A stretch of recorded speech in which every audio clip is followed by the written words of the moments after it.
Hi, my name is David Osborn. I'm here to talk to you about setting up a world-class mastermind. I'm lucky enough to be with the two guys that I've been masterminding with for over 10 years, this guy over 20 years.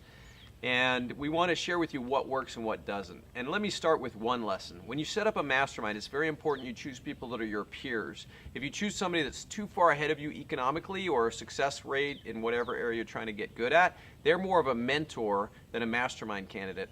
Alternatively, if they're too far below you in the journey you're on, let's say you're an athlete and they haven't run a 10K yet and you're doing triathlons, or if they're a business person and they haven't made money yet and you're worth 100 million, then really you're a mentor to them.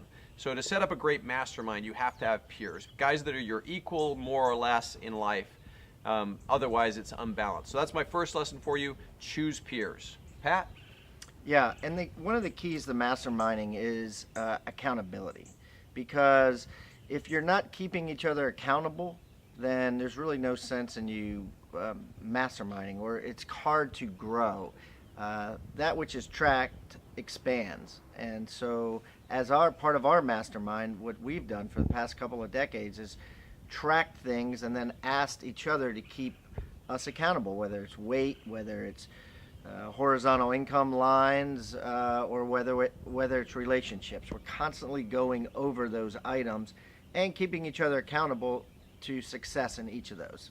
All the areas of balance. Where David's really strong on wealth building, I'm probably stronger on fitness and staying up with your body.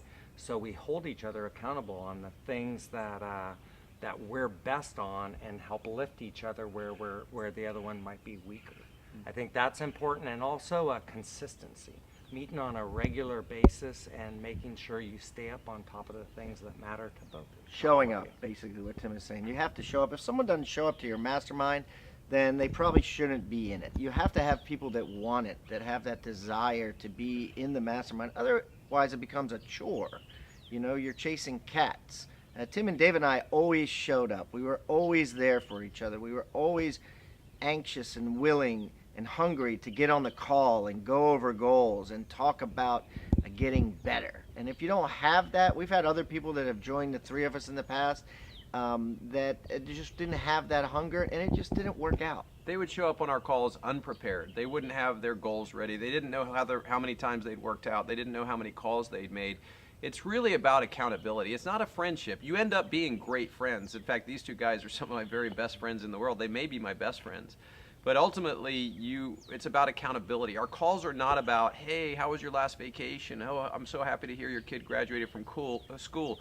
We may talk about that at the end, but the actual meat of the call is, okay, you said you'd work out 30 times last month. How many times did you actually work out? Okay, you said you were going to analyze 100 deals last month. How many did you analyze? And if you don't have that level of accountability and that level of clarity on the goals you've set and the outcomes you've got with loving but firm accountability. Okay, David, you said you would work out 30 times and you looked out 10 times. What's the problem? If you don't have that, then in reality you're doing yourself a disservice, and you may as well just have a social club instead of a mastermind. And that's been great for me. These guys have been brutally difficult sometimes, where they hurt your feelings. It really pisses you off. However, it gets inside of you, and it's like, I'll show them, suckers, and I'm going to get after it just to spite them. And those are the kind of mastermind buddies you want. As David said earlier, you don't want somebody that's going to tell you what you want to hear and say, hey, good effort. You want somebody who's going to freaking thorn you and make sure you do the things that you say you want to do. All three of us are financially free. We all have marriages that have lasted a long time that we're working on constantly. We've all raised children that we're doing our best to keep in great relationship with. We all give back to a lot of causes, genuine contribution to many, many places, and we still mastermind on a regular basis. So we hope this short clip has been helpful for you on setting up a mastermind. Feel free to ask us any questions at wealthcan'twait.com, and best of luck.